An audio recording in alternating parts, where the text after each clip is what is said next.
Ar-Risalatul Ma'rifatullah. Masya Allah. Ya.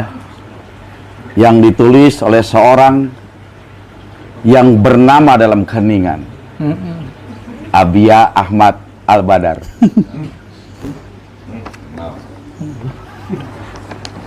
Ada dua perkara yang selalu berhubungan dengan perjalanan seorang hamba. Yang pertama adalah ubudiyah ritual, dan yang kedua adalah ubudiyah spiritual. Ubudiyah ritual ini selalu dikaitkan dengan ubudiyah mujahadah yang bersifat nafsiyah. Sementara ubudiyah spiritual dikaitkan dengan pencarian jati diri seseorang hamba atau seorang hamba menuju ma'rifatullah. Korelasi ini berkait dengan hukum tasri dan hukum ta'rif. Yang mana dalam konteks khusus, yang tasri selalu berhubungan dengan sifat rububiyahnya Allah, sementara yang ta'rif selalu berhubungan dengan sifat uluhiyahnya Allah. Nah, dalam hal ini bagaimana pandangan Abuya menyikapinya? Wah, ini ada kata kunci dulu nih, ya. Biar nyambung, kita buat circle apa titik-titiknya. Pertama, ibadah, saya pendek aja ya. Ritual. Biar denger semua wali itu kan. Amin. Ya, yang kedua ada ibadah spiritual.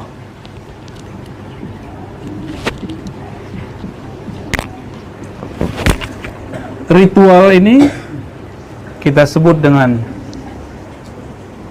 ibadah fisik, ya. Ibadah. Biasa. Ya. Sedangkan ini turunannya namanya ta'rif. Kalau ini taklif.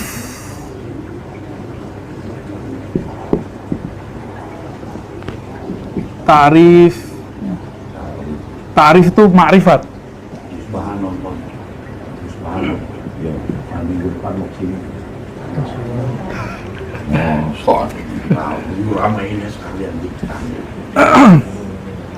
Orang ahli fikih dan orang tarekat, sebagian orang tarekat itu banyak mengambil porsi ini.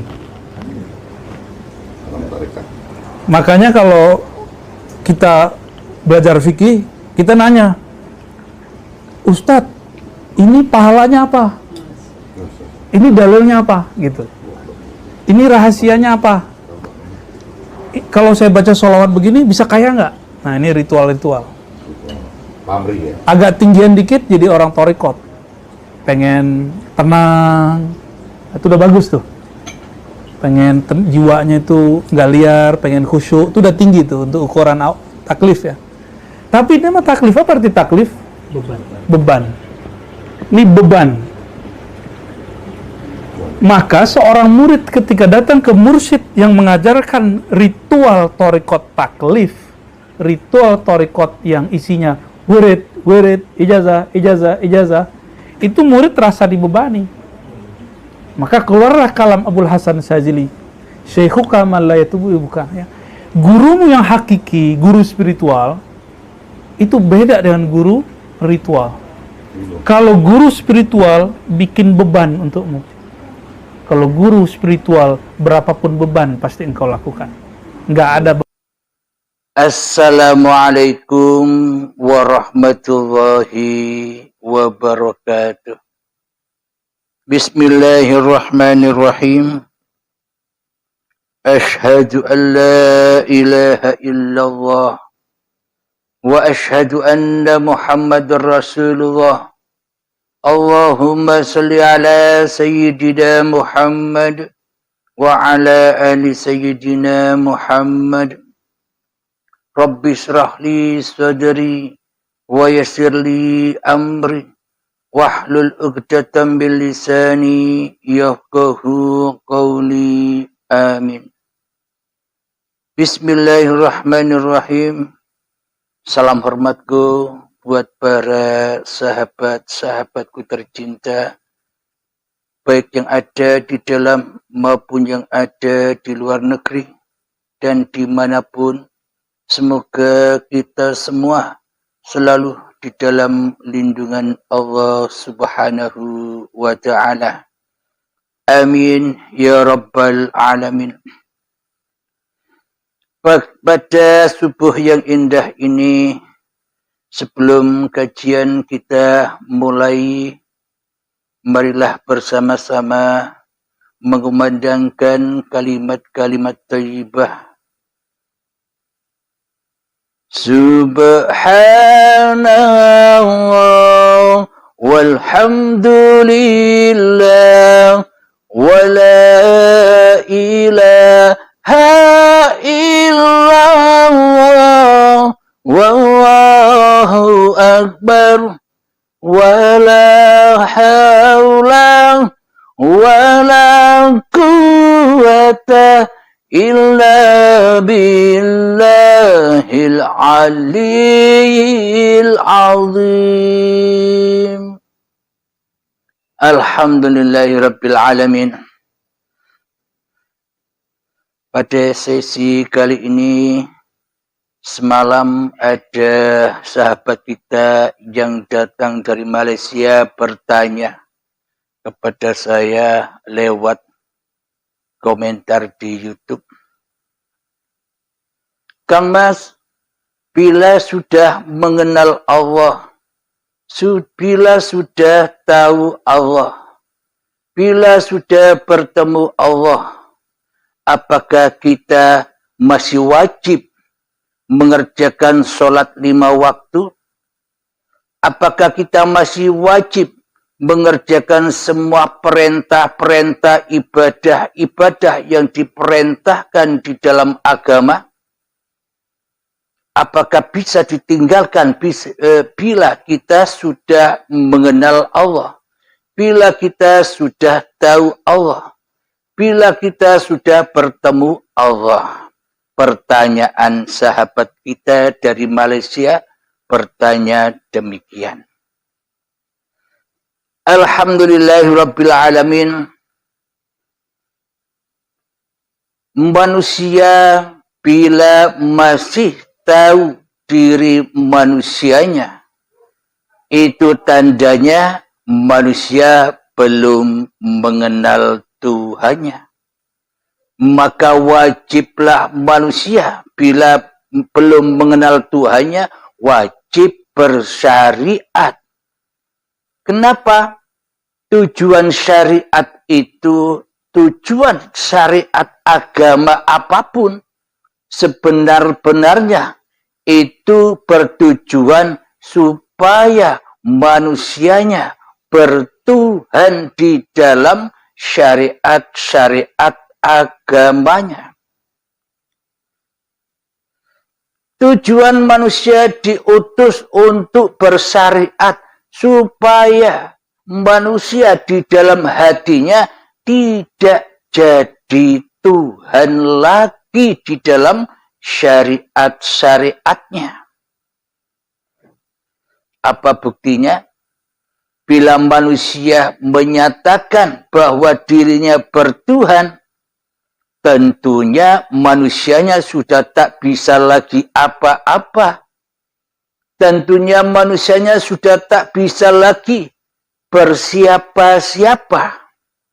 Bila manusia menyatakan bahwa dirinya bertuhan, ditandai sudah tak adanya dirinya di hatinya. Maka yang ada hanya lillahi ta'ala. Pas sudah dengan ayat Allah di dalam doa iftitah, inna salati wa nusuki wa mahyaya wa mamati lillahi rabbil alamin. Sesungguhnya ibadah-ibadahku, sesungguhnya salat-salatku, sesungguhnya hidup dan matiku, semuanya hanya milik Allah, Sang Pencipta dan sang pengada serta sang pewujud diriku di dunia ini. Inilah iman dan akidah yang dibawa Nabi Muhammad sallallahu alaihi wasallam sebagai utusan Allah. Maknanya di dalam segala aktivitas ibadah, sholat, ibadah, aktivitas apapun, supaya ia mengandung di dalam ibadah, maka innamal a'malu binniyah. Awalilah semua pekerjaanmu dengan niat.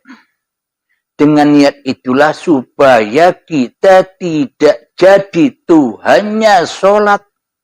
Supaya kita tidak jadi Tuhannya ibadah-ibadah kita. Supaya kita tidak menjadi Tuhannya aktivitas-aktivitas kita. Supaya kita tidak menjadi Tuhannya kehidupan kita.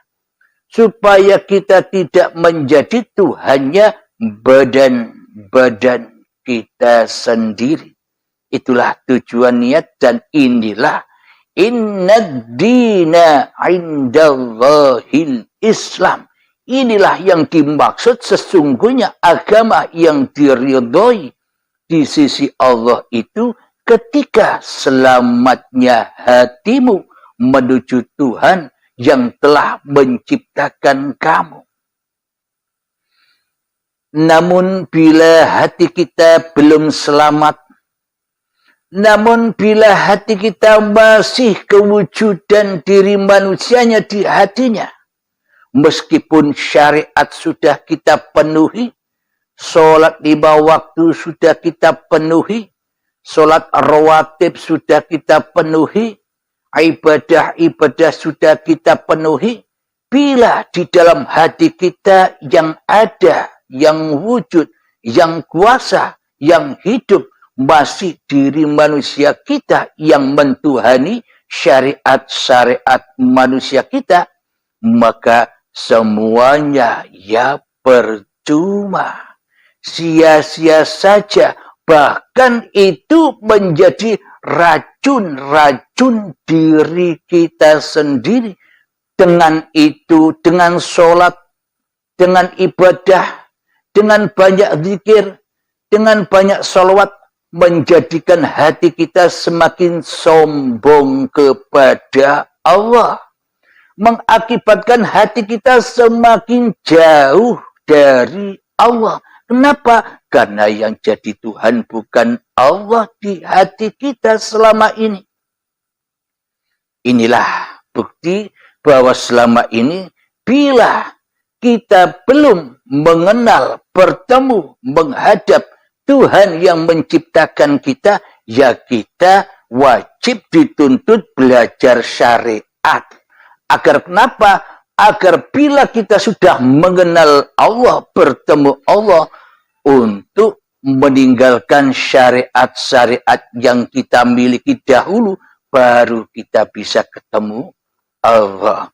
Bila kita tidak bisa meninggalkan syariat-syariat ibadah kita, bila kita tidak bisa meninggalkan sholat-sholat kita, mana mungkin kita bisa berjumpa dengan Allah. Sementara yang jadi Allah selama ini masih diri kita sendiri di hati kita.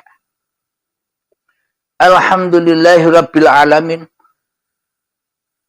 Jadi ketika masih manusia menjadi Tuhannya dirinya sendiri, maka manusia menjadi rasulun nafsinya sendiri, menjadi rasul hawa nafsunya sendiri, selalu menyuruh badan ke sana, selalu menyuruh badan ke sini, selalu menyuruh badan untuk sholat, selalu menyuruh badan untuk ibadah, selalu menyuruh badan untuk ngaji Al-Quran, selalu menyuruh badan untuk sholawatan, selalu menyuruh badan untuk zikiran, dan sebagainya.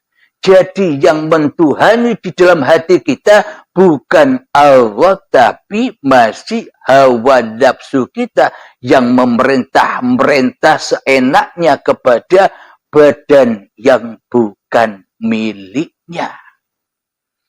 Dikira badan ini ciptaan kita, dikira badan ini ciptaan manusia kita, kok seenak-enaknya kita menyuruh-nyuruh badan. Kok seenak-enaknya kita merosuli badan. Kok seenaknya kita mengutus-utus badan. Kok seenak-enaknya kita menyuruh-nyuruh badan. Bila badan bukan milik kita. Alhamdulillahirabbil alamin.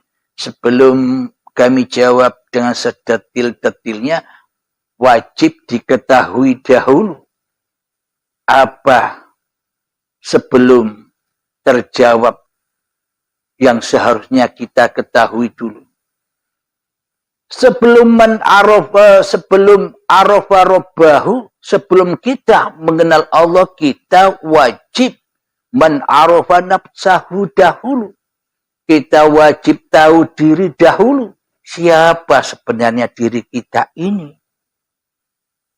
Sadarkah diri kita ini hanyalah makhluk? Sadarkah diri kita ini hanyalah ciptaan?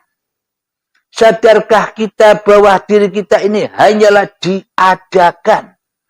Sadarkah bahwa diri kita ini hanyalah diperankan? Bukan menjadi pemeran, akan tetapi kita ini diperankan. Sama seperti baju yang saya pakai ini, hanya diperankan menghadap di kamera. Bila baju ini tak saya pakai, maka baju ini takkan pernah Anda lihat. Sama dengan peci saya ini, hanyalah peran. Saya perankan, tak taruh di kepala saya untuk menghadap kamera ini. Bila topi kopiah ini tidak saya pakai, ya tak akan ada.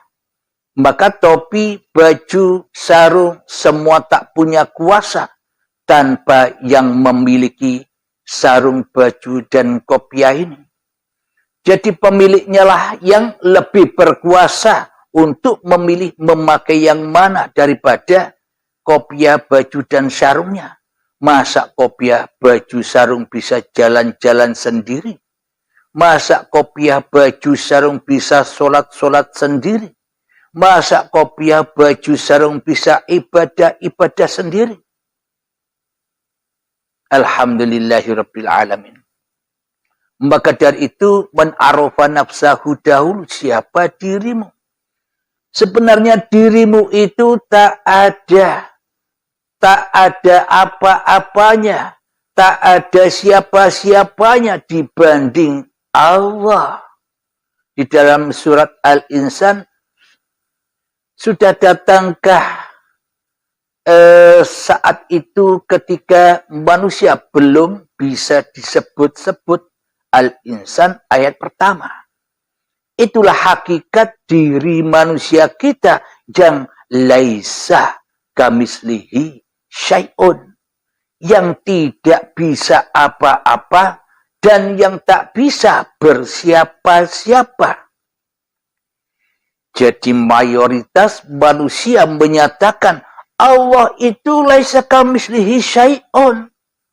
Allah tidak seperti apa-apa dan Allah tidak seperti siapa-siapa. Bila begitu, hawa nafsu berkuasa terus untuk menjadi Tuhannya manusia.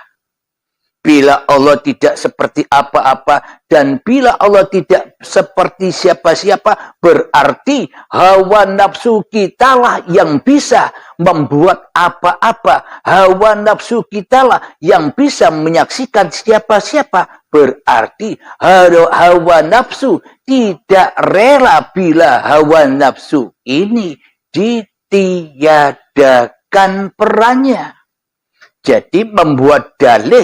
Jadi membuat dalil Allah laisa kamislihi syai'un, kata iblis dan setan, supaya manusia tidak sibuk-sibuk mencari Tuhan lagi. Agar apa? Agar kita tidak sibuk-sibuk mencari Tuhan. Wong Tuhan tidak seperti apa-apa. Wong Tuhan tidak seperti siapa-siapa. Mau dicari kemana lagi? Pada intinya iblis dan setan supaya kita manusia sudah jemu mencari Tuhan lagi. Wong tak bisa dicari. Katanya tidak seperti apa-apa dan tidak seperti siapa-siapa. Lah membingungkan itu. Alhamdulillahirabbil alamin. Sama halnya Allah Maha Gaib. Katanya Allah Maha Gaib. Yang Maha Nyata manusianya. Sebenarnya yang jadi Tuhan ini Allah apa manusia?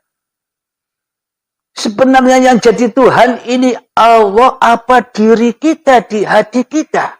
Kau Allah ditiadakan, kau Allah diadamkan, kau Allah digoibkan, yang ada, yang wujud, yang hidup, yang berkuasa atas diri kita masih diri manusianya.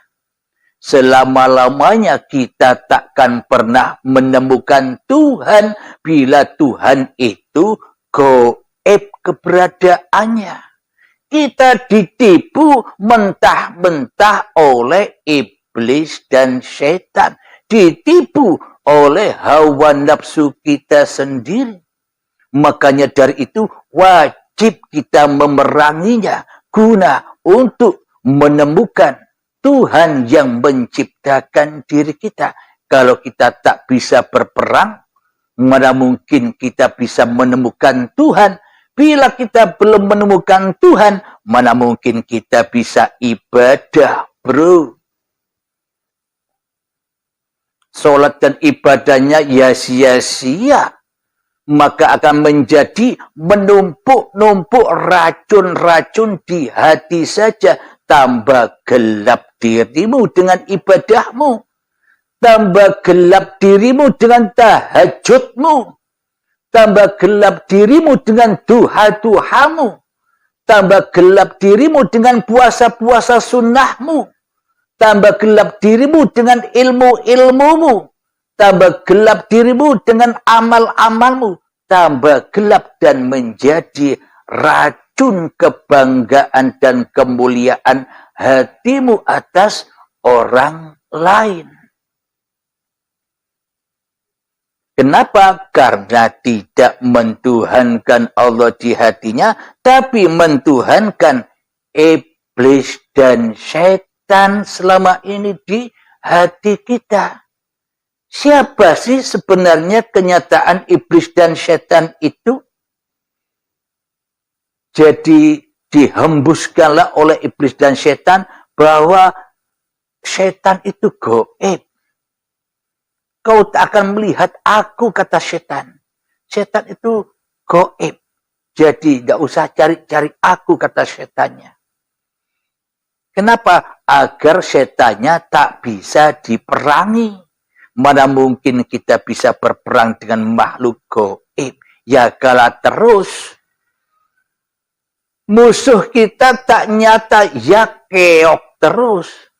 Ya kalah terus. Ya ambruk terus, ibadahnya ambruk, kehidupannya ambruk, badannya ambruk, fana, disiksa terus.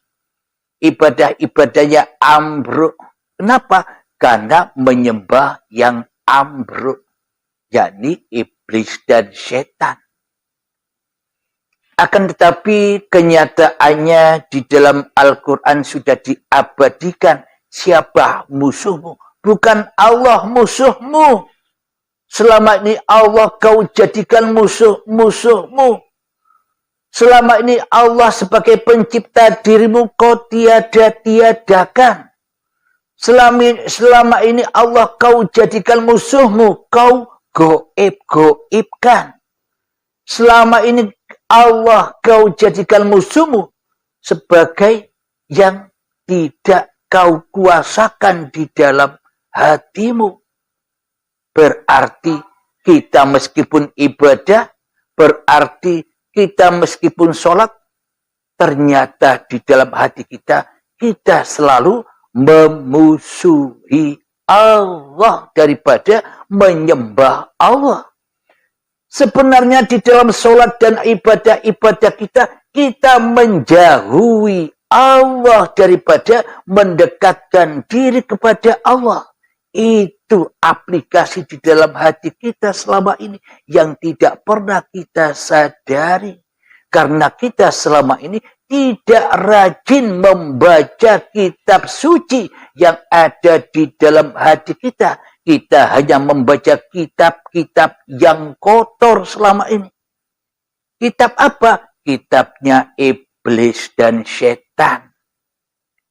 Maknanya hawa nafsu kita lah yang merasa bisa membaca, bisa tahu, bisa mendengar, bisa melihat. Itulah ayat-ayat setan.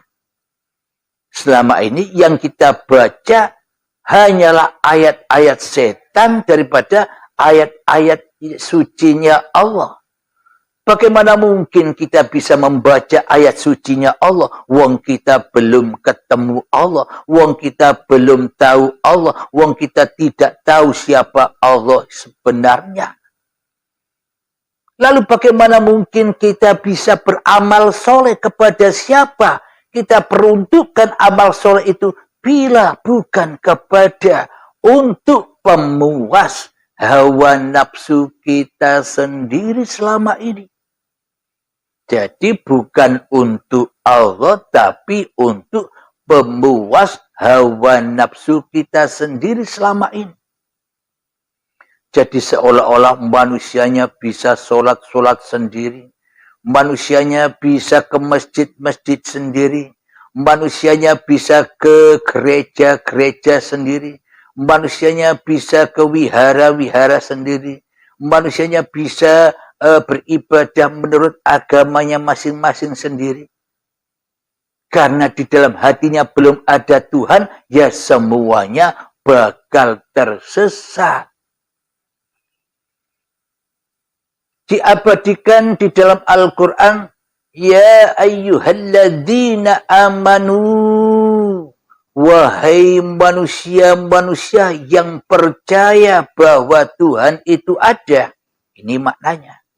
Jadi ayat ini bukan untuk orang Islam saja.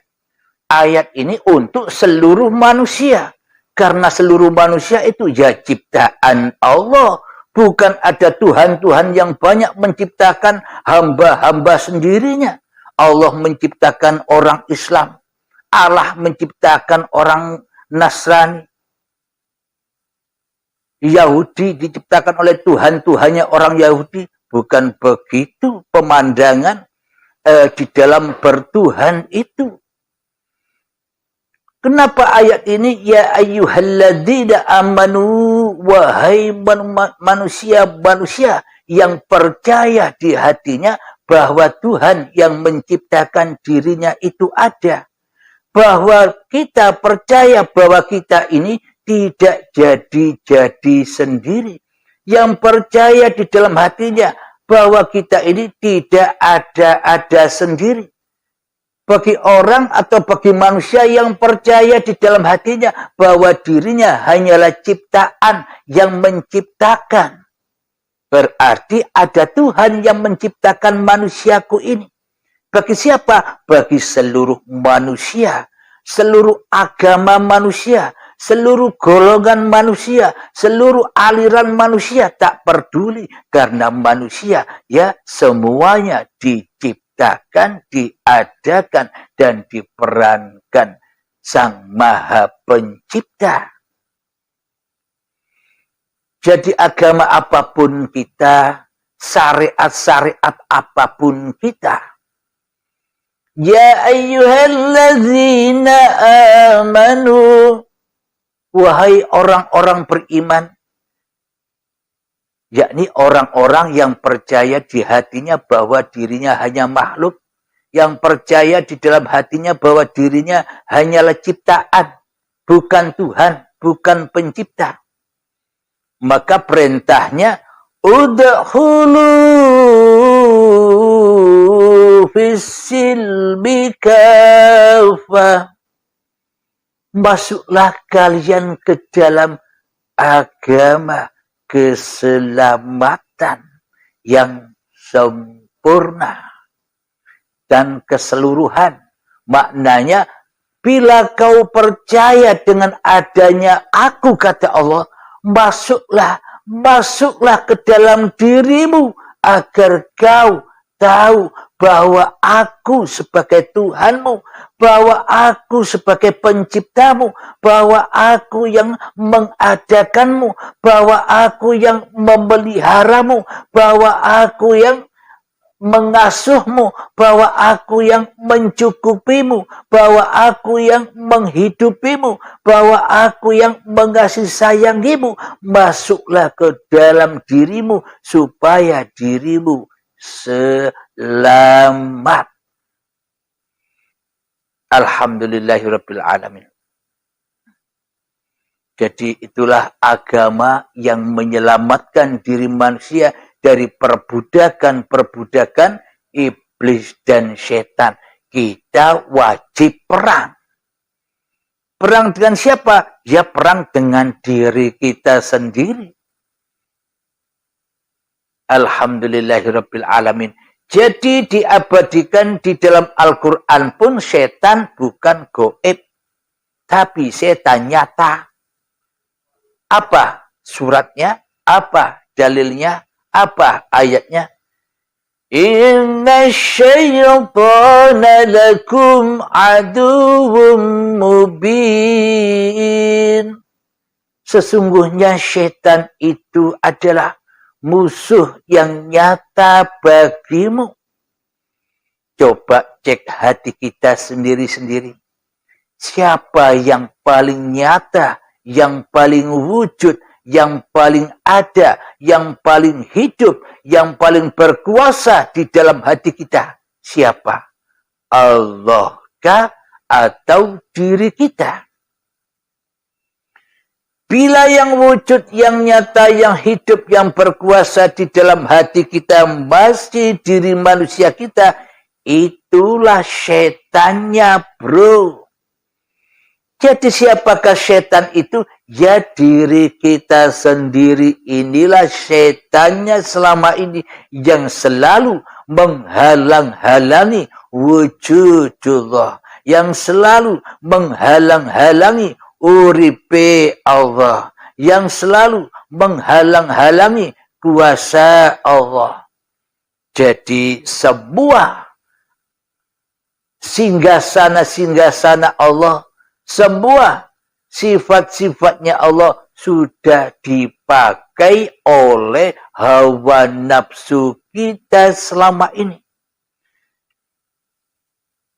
Sudah diakui oleh hawa nafsu kita selama ini. Sehingga diri kita sok merasa menjadi Tuhan di dalam hati kita daripada menjadi hamba. Jadi diri kita selama ini sok menjadi sang pencipta di dalam hati kita daripada menjadi yang dicipta. Jadi diri kita sok merasa menjadi sang Khalid di dalam hati kita daripada menjadi makhluk. Alhamdulillahirabbil alamin. Itulah kenyataan-kenyataan di dalam hati kita. Maka untuk berperang melawan kaum jahiliyah, berperang melawan diri kita sendiri yang selalu jahil dan jahil kepada Tuhannya ini, maka kita tidak bisa perang sendiri tanpa mendatangkan Rasulullah, tanpa mendatangkan Isa dan Al-Mahdi. Maknanya apa sih? Isa dan Al-Mahdi, ya belajar ilmu hakikat dan ma'rifat secara benar. Jadi kejahilian hati ini, jadi kejahilian hawa nafsu ini agar bisa dipulangkan, agar bisa diislamkan, maka datangkanlah Rasulullah. Jadi berontaklah kita kepada perbudakan-perbudakan iblis dan setan selama ini yang kita diperbudak olehnya. Berontak, demo untuk meruntuhkan kerajaan iblis dan setan yang ada di dalam hati kita. Bila kita sudah tahu musuh kita yang nyata, ya enak perangnya. Yang sulit itu adalah manusia yang tidak tahu musuhnya, bahwa dirinya adalah musuh yang nyata baginya. Sehingga manusia pada buta membuat musuh-musuh orang-orang lain. Menjadikan agama-agama lain menjadi musuhnya. Menjadikan golongan-golongan lain menjadi musuhnya. Menjadikan aliran-aliran orang lain menjadi musuhnya. Salah fokus, salah musuh. Padahal musuhnya bukan di luar dirinya, tapi musuhnya adalah dirinya sendiri. Alhamdulillahirrabbilalamin. Jadi kembali ke tema yang tadi, setan itu selalu mengumandangkan, bro, Allah itu laisa kamitslihi syai'un.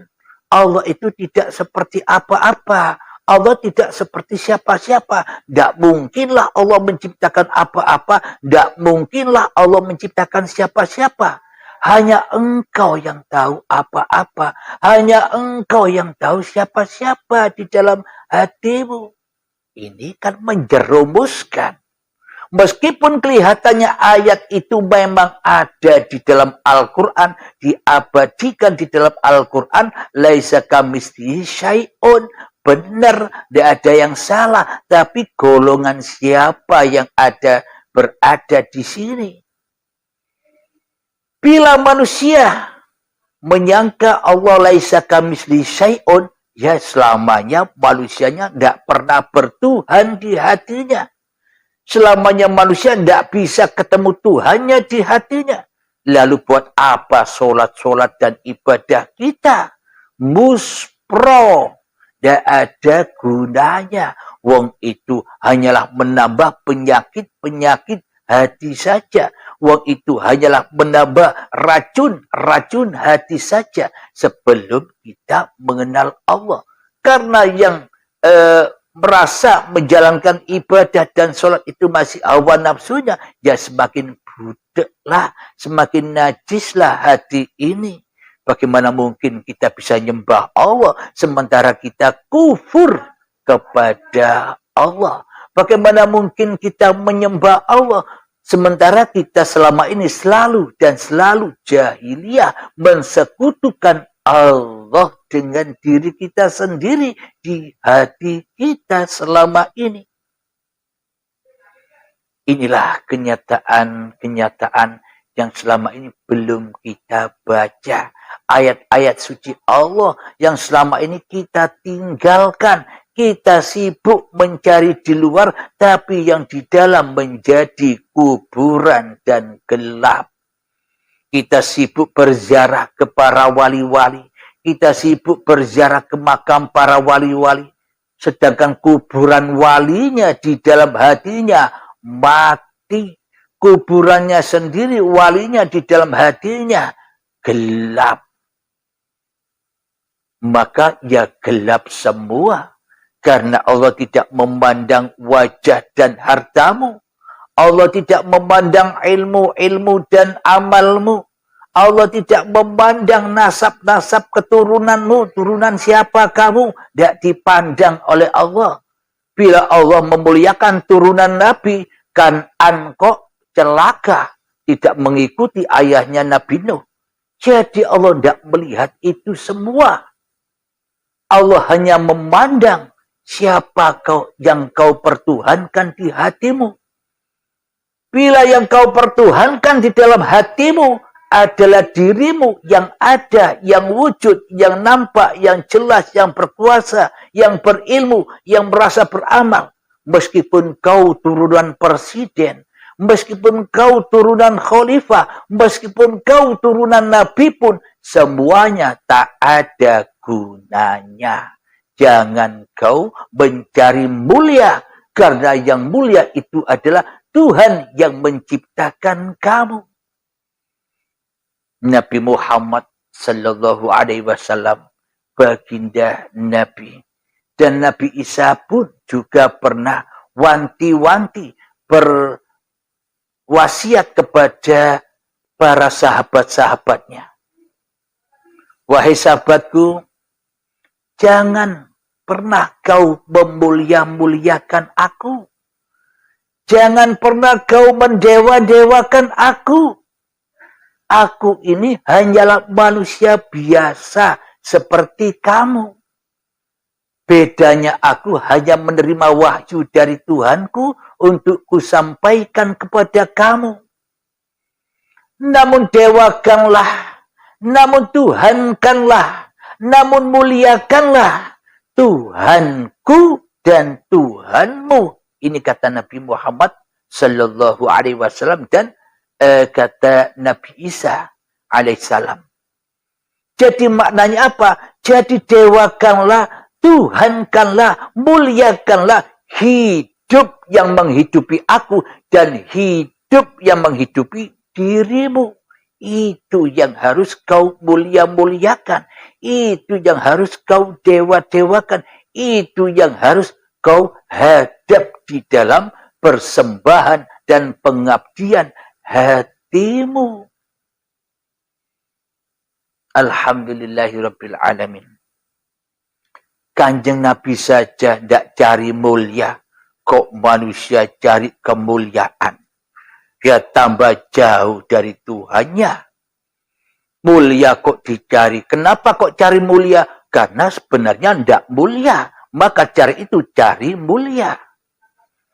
Allah subhanahu wa ta'ala, uripe Allah, meskipun tidak kita muliakan, ya tetap mulia. Karena yang maha mulia. Meskipun Allah tidak kita sucikan di hati kita selama ini, yang kita sucikan hanyalah hawa nafsu kita sendiri, Allah tetap suci. Karena Allah maha suci. Tidak usah dicari lagi, tidak usah disucikan lagi. Wong Allah tetap suci. Alhamdulillahirabbil alamin. Jadi bila manusia sudah kembali ke alam laisa kamitslihi syai'un, bila manusia sudah sadar bahwa dari mana keberadaannya, yakni dari kegaiban.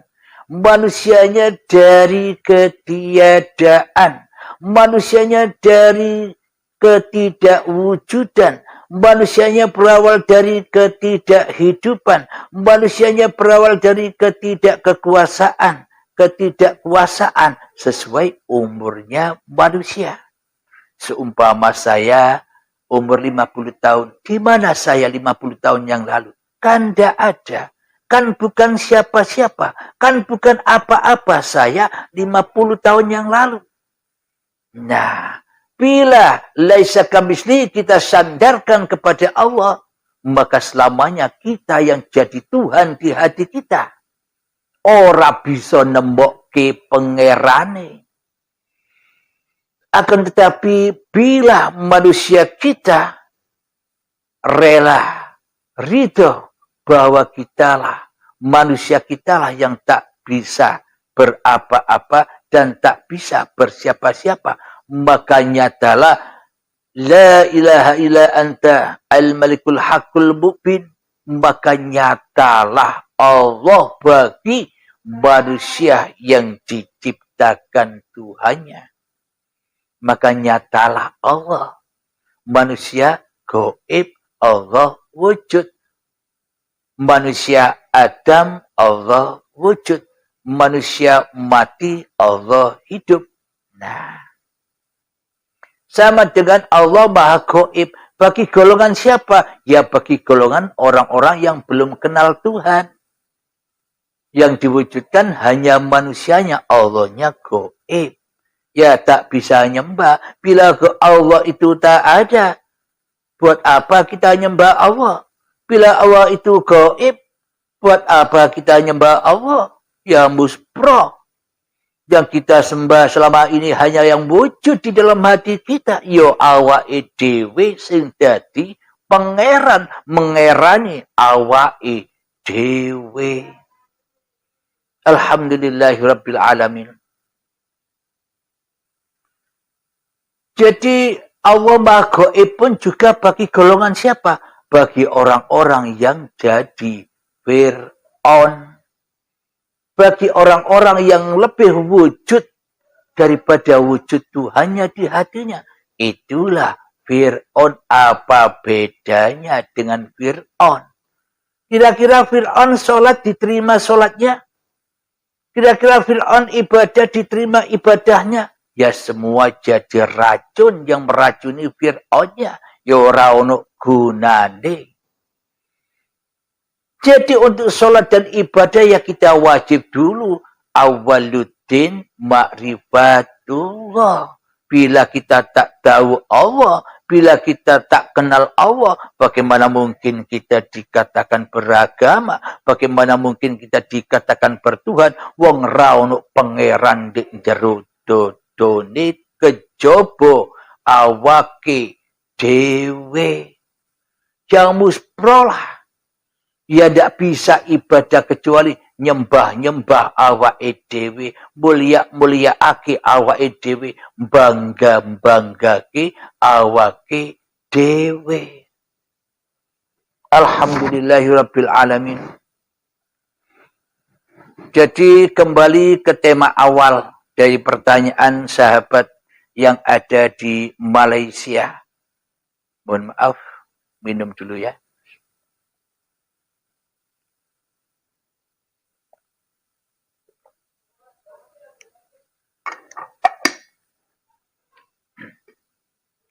Kembali ke laptop kepada tema pertanyaan saudara kita yang ada di Malaysia. Kang Mas, bila kita sudah mengenal Allah, sudah tahu Allah, sudah bertemu Allah, apa kita masih wajib sholat 5 waktu? Apa kita masih wajib ibadah-ibadah di syariat itu?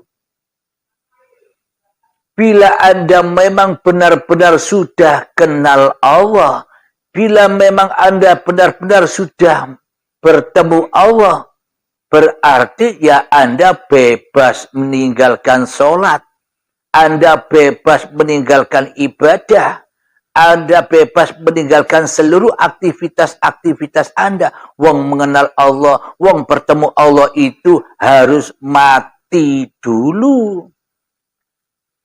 Kalau tidak mati, mana mungkin bisa ketemu Allah. Kalau tidak mati, mana mungkin bisa menghadap Allah.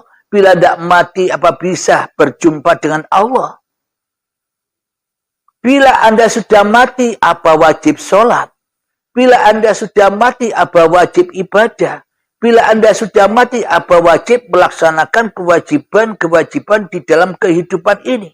Bila Anda mati, bila Anda menyangka, bila Anda mengakui sudah kenal Allah, sudah bertemu Allah, berarti kan Anda mati. Bila sudah mati, ya bebas, enjoy saja. Ya tidak bisa apa-apa lagi. Namun bila Anda hanya pengakuan saja, etok kenal wae, memahami hakikat makrifat yang salah paham, ya tidak boleh meninggalkan syariat, ya tidak boleh meninggalkan sholat, ya tidak boleh meninggalkan ibadah-ibadah. Wong yang merasa makrifat, wong yang merasa kenal, yang merasa tahu, yang merasa jumpa masih manusianya, masih angen-angen, masih eto-etoe, masih bayang-bayang wae.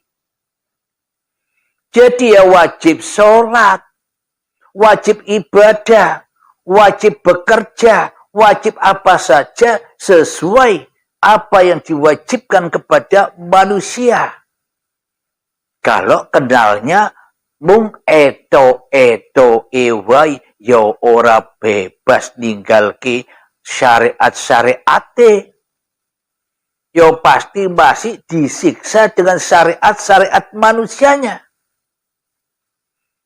Namun bila benar-benar orang itu bertemu Tuhannya, menghadap Tuhannya, sebelum bertemu dan sebelum menghadap, dia mati dulu, baiat dulu, baru ketemu, baru bebas dari segala macam syariatnya. Kenapa? Karena sudah tak ada manusianya lagi di dalam hatinya. Karena sudah lillahi ta'ala adanya di dalam dirinya. Meskipun dia kelihatannya sholat, tapi hatinya lillahi ta'ala. Meskipun kelihatannya dia ibadah menurut orang lain, tapi di dalam hatinya manusianya sudah mati. Manusianya sudah lillahi ta'ala.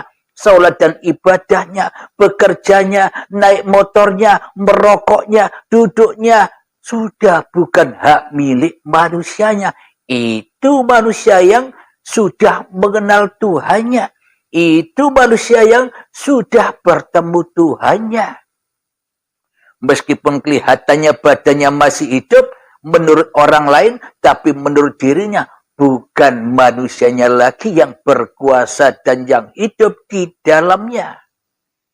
Inilah yang dikatakan benar-benar bertuhankan Allah lillahi ta'ala. Bagaimana? Apa buktinya? Dengan paparan-paparan ini. Bahwa manusia harus mati dulu bila ingin bertemu Allah. Ya harus roji'un dulu baru ketemu Allah. Baru bebas dari syariat-syariat manusianya. Baru bebas dari iblis dan setan. Bila manusianya masih hidup, bila manusianya masih merasa berkuasa, ya mana mungkin bisa meninggalkan iblis dan setannya. Dan mana mungkin bisa bebas dari syariat-syariat manusianya. Wong manusianya merasa berkuasa atas seluruh syariat-syariat yang dijalaninya. Seakan-akan Allah tak ada kuasanya babar belas. Seakan-akan Allah sebagai Tuhan yang menciptakan manusia tidak ada perannya sekali bagi kita selama ini. Jika begini ngaku-ngaku bertuhan. Jika begini, ngaku-ngaku sholat. Jika begini, ngaku-ngaku ibadah. Jika begini, ngaku-ngaku mulia. Sementara kita tidak kenal Allah. Mung eto iwai. Mung koyo iwai. Dan tidak mungkin kita dibebaskan meninggalkan syariat. Meninggalkan sholat. Meninggalkan ibadah, meninggalkan zikiran, meninggalkan sholawat, meninggalkan ngaji, meninggalkan ritual. Bila kita masih hidup, ya tidak boleh bisa. Tidak bisa meninggalkan itu semua. Wong itu semuanya kita akui milik kita selama ini. Jadi bila Anda ingin bebas tidak sholat lagi, ingin bebas tidak ibadah lagi, ingin bebas tidak hidup lagi, yo mati yo.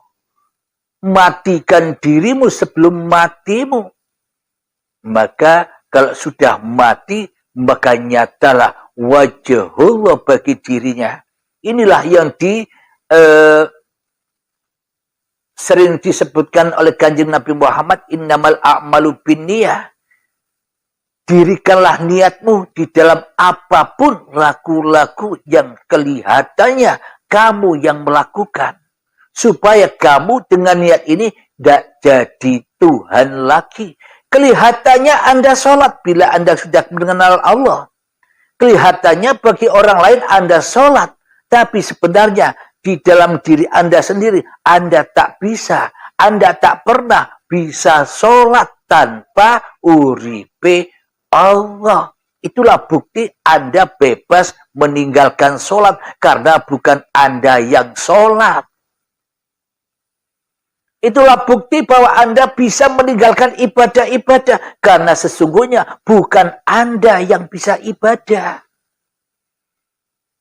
Anda bisa meninggalkan seluruh kewajiban-kewajiban Anda sebagai orang tua. Karena Anda bukan yang mencukupi segala kebutuhan keluarga Anda. Bukan Anda yang berkasih sayang. Bukan Anda yang memenuhi kebutuhan keluarga Anda. Tapi uripe Allah lah yang menghidupi Anda. Yang mengasihi sayangi. Yang menafkahi keluarga-keluarga Anda. Jangan sok bangga dan mulia atas semua usaha-usahamu. Inilah jawaban dari pertanyaan saudaraku yang di Malaysia. Kalau sudah kenal Allah, kalau sudah ketemu Allah, apa kita masih mengerjakan syariat-syariat? Ya enggak usah. Kalau kita sudah nyata-nyata kenal Allah. Kalau kita sudah nyata-nyata mati di dalam uripe Allah. Karena Anda tidak usah repot-repot lagi sholat. Biar Allah yang menyolatkan Anda. Karena Anda sudah tak repot-repot lagi ibadah. Biar Allah yang mengibadahkan Anda. Biar Allah yang memerankan Anda maksudnya. Biar Allah yang menghidupi Anda maksudnya. Biar Allah yang menguasai Anda maksudnya. Biar Allah yang merasuli Anda maksudnya. Biar Allah yang mengutus Anda maksudnya. Biar Allah yang menyuruh Anda maksudnya. Itulah yang dimaksud alam baka. Itulah alam lillahi ta'ala.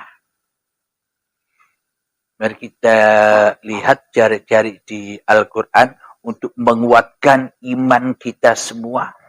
Bahwa sebenarnya yang dipaparkan ini plek semuanya Al-Quranul Karim. Tidak ada yang melenceng dari Al-Quran. Mari kita tengok iman yang dimiliki oleh Kanjeng Nabi Muhammad sebagai panutan seluruh manusia. Mari kita lihat bagaimana sebenarnya imannya Nabi Muhammad itu setelah berperang melawan hawa nafsunya di Gua Hira. Iqra ya Muhammad, bacalah. Nabi Muhammad bingung. Apa yang mau dibaca? Aku tidak tahu. Ma'ana biqori, aku tidak bisa membaca. Karena apa yang harus kubaca? Aku tidak tahu apa-apa. Dilanjutkan lagi oleh malaikat Jibril. Iqra bismi rabbikal ladzi khalaq. Bacalah dirimu dengan nama Tuhanmu yang telah menciptakan kamu. Jadi mana mungkin Nabi Muhammad bisa membaca diri Muhammadnya tanpa uripe Allah? Jadi bagaimana mungkin kita bisa membaca diri kita tanpa uripe Allah? Jadi bagaimana mungkin kita bisa membaca diri kita sendiri tanpa diri Allah? Itulah iman Kanjeng Nabi Muhammad yang sesuai seluruh pemaparan-pemaparan yang ada di uripe Allah itu. Yaitulah mengembalikan lagi iman-iman yang selama ini nyeleweng dari keimanannya. Iman-iman yang terputus dari junjungannya. Iman-iman yang sudah putus talinya dengan ajaran-ajaran yang murni yang dibawa oleh Kanjeng Nabi Muhammad sallallahu alaihi wasallam.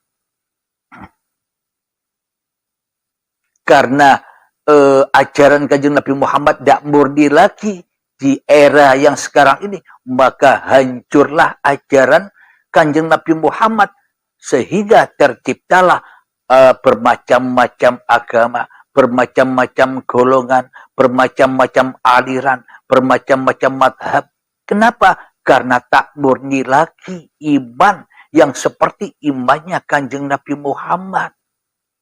Maka dari itu tujuan diadakan channel Uripe Allah ini hanyalah untuk memurnikan kembali iman yang sebenarnya iman yang dimiliki oleh junjungan kita semua. Contoh suri tauladan yang dicontohkan oleh hati Kanjeng Nabi Muhammad untuk seluruh manusia, rahmatan lil alamin. Bagi siapa saja, agama apa saja, bila mengikuti, bila memahami bahwa tiada hidup kecuali Allah, semua manusia bakal mati kabeh kemanusiaannya, kembali kepada Tuhannya yang telah menciptakannya. Apapun agamanya, apapun golongannya, apapun alirannya, sama. Tidak peduli agama apa, bila hatinya sudah sadar, ya Islam, selamat kepada Allah.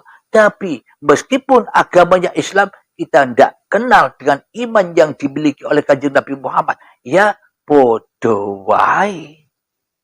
Orang disebut Islam di sisi Allah, tapi tersesat. Islami menggo menungso wae. Di dalam surat Al-Anfal, yang artinya rampasan perang, maknanya Kanjeng Nabi Muhammad sudah bisa mengalahkan hawa nafsunya, mentiadakan Muhammadnya di hatinya setelah dibaiat oleh Jibril. Maka memang perlu baiat. Kalau Anda sudah merasa mengenal Allah, ya silakan baiat sendiri kepada Allah. Alhamdulillahirabbil alamin. Di dalam surat Al-Anfal inilah kenyataan kebenaran tauhid atau bertuhannya Kanjeng Nabi Muhammad.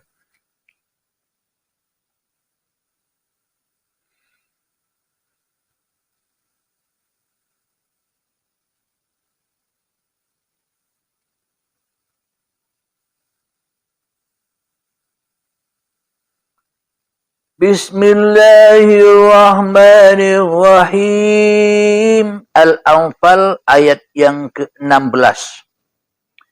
Falam taqtuluhum walakinna Allah qatalahum wa ma ramaita idh ramaita walakinna Allah ramah waliyubaliyal mu'minina minhu bala'an hasana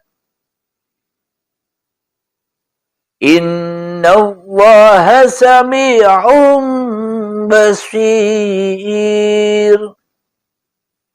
Yang artinya, maka sebenarnya bukan kamu yang membunuh mereka, melainkan Allah yang membunuh mereka. Dan bukan engkau yang melempar ketika engkau melempar, tetapi Allah yang melempar. Allah berbuat demikian untuk membinasakan mereka dan untuk memberi kemenangan kepada orang-orang mukmin dengan kemenangan yang baik. Sungguh Allah Maha mendengar dan Maha mengetahui. Jadi yang dimaksud bagi orang-orang yang sudah menang melawan hawa nafsunya, siapa yang memenangkan? Ya Allah Dewi. Jadi inilah ketika apa imannya Kanjeng Nabi Muhammad, ketika tiadanya diri Muhammadnya di hati Kanjeng Nabi Muhammadnya yang ada, yang wujud, yang hidup, yang berkuasa, yang beraktivitas hanya Allah. Alhamdulillahirabbil alamin. Sama kita aplikasikan, kita logikakan dengan kehidupan kita sehari-hari. Wahai Halim, bukan engkau yang bisa bangun tidur sampai tidur lagi itu. Akulah yang memerankanmu, akulah yang membangunkanmu, akulah yang mendudukkanmu, akulah yang memandikanmu, akulah yang memakaian kamu, akulah yang menyolatkan kamu, akulah yang mempekerjakan kamu, akulah yang mengibadahkan kamu, akulah yang merokokkan kamu. Mohon maaf.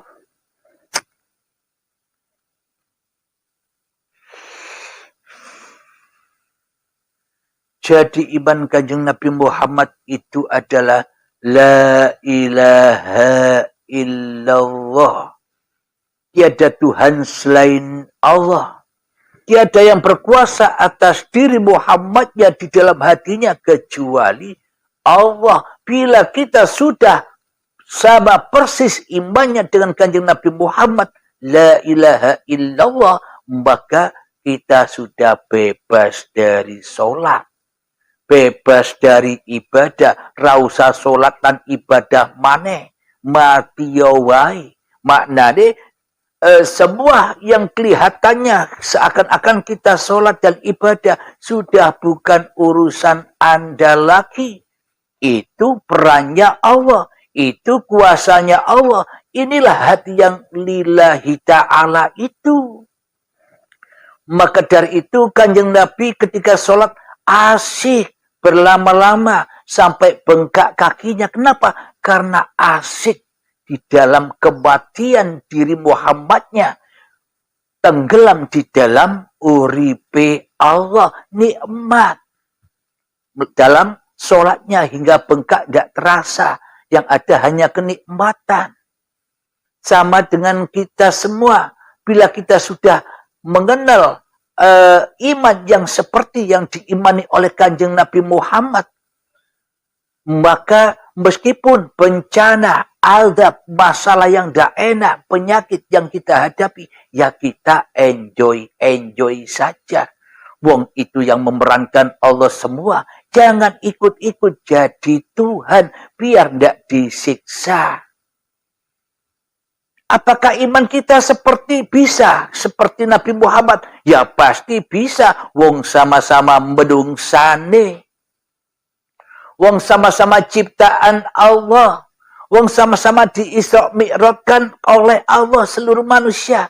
Nabi Muhammad itu kan contoh. Contoh untuk suri tauladan seluruh manusia. Ya wajib nyontoh seperti kanjeng Nabi Muhammad. Apanya? Iman hatinya. Iman hatinya yang dicontoh. Jadi jangan jadi rasulnya hawa nafsumu sendiri. Jangan jadi rasulnya setan. Jadilah Rasulullah. Datangkanlah Rasulullah di dalam hatimu. Maka hancurlah alam-alam kebodohanmu. Alam-alam kejahiliaan hatimu. Hancurlah iblis dan setan. Maka akan bertemu dengan bulan suci Ramadan. Bebasnya hatimu dari belenggu hawa nafsu, iblis dan setan. Suci terus, Ramadan terus. Dan akan bertemu dengan malam Lailatul Qadar. Ketika sudah malam hatimu dari dirimu, itulah Lailatul Qadar. Itulah malam yang gelap, malamnya kemanusiaanmu dikuasai, dikodari oleh Tuhan yang menciptakan kamu. Itulah Lailatul Qadar. Bukan yang di luar itu. Lailatul Qadar itu di dalam. Alhamdulillah. Mungkin jelas jawabannya Kang Mas ya. Jadi kalau Anda memang benar-benar mengenal Tuhan, itu tandanya Anda sudah mati. Bila Anda sudah mati, sudah tidak usah ngurus-ngurus lagi badan Anda. Biar Allah yang memerankan badan untuk berapa-apa saja. Baik sholat, baik ibadah. Sudah, Anda sudah tidak ikut-ikut lagi. Biar Allah yang mentuhani. Biar Allah yang merajai. Biar Allah yang menguasai. Anda santai wae. Enjoy wae. Karena Anda sudah duduk di dalam jannah. Di dalam surganya Allah. Kenapa? Karena Anda sudah mengabdi kepada Allah. Fadkhuli fi ibadi. Wadkhuli jannati. Kapan itu? Ketika hatimu sudah, ya ayyatuhan nafsul mutmainnah. Ketika hatimu sudah tenang. Ketika apa? Ketika irji'i ila rabbiki radiyatan mardiyah. Ketika kau rela kembali kepada Allah dengan kematianmu, maka itulah wadkhuli fi ibadi, itulah pengabdian. Jadi di dalam hati kita tidak jadi Tuhan lagi kecuali Allah. Maka wadkhuli jannati. maka itulah surga. Mangkola la ilaha illallah dakhalal jannah.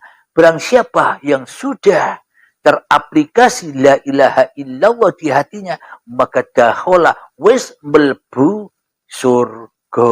Sudah di dalam surga, bukan besok, bukan akan, tapi sudah wis melbu surga dan menikmati kenikmatan yang teragung, yakni selalu kemanapun kau hadapkan wajahmu, disitulah aku, kata Allah.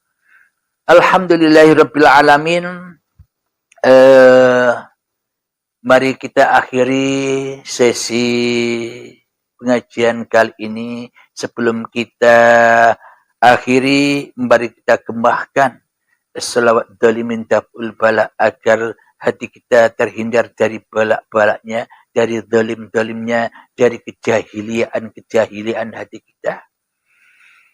Allahumma salli ala sayyidina Muhammad wa asghili zalimin bizalimin. Allahumma salli ala sayyidina Muhammad wa asghili zalimin bizalimin. وأخرجنا من بينهم سالمين وعلى آله وصحبه أجمعين. الحمد لله رب العالمين. اللهم صل على سيدنا محمد وعلى آل سيدنا محمد. اللهم يا قاضي الحاجات، اللهم يا مجيب الدعوات، اللهم يا رفيع الدرجات، اللهم يا محل المشكلات، اللهم يا شافي الأمراض، اللهم يا كافي المهمات، اللهم يا دافع البليات. اللهم اختم لنا بالإيمان، اللهم اختم لنا بالإسلام بجاه سيد المرسلين. ربنا آتنا في الدنيا حسنة وفي الآخرة حسنة وقنا عذاب النار. وصلى الله على سيدنا محمد وعلى آله وصحبه وسلم. Akhir kalam, semoga apa yang dipaparkan pada hari ini, terutama saya sendiri dan kita semua, selalu mendapatkan syafaat dari Allah Subhanahu wa Ta'ala, syafaat dari uripe Allah, disambungkan antara hidup manusianya dengan hidup Tuhannya ketika hidup manusianya sudah tak berlaku lagi di hatinya. Amin ya rabbal alamin. Akhirul kalam. Assalamualaikum warahmatullahi wabarakatuh.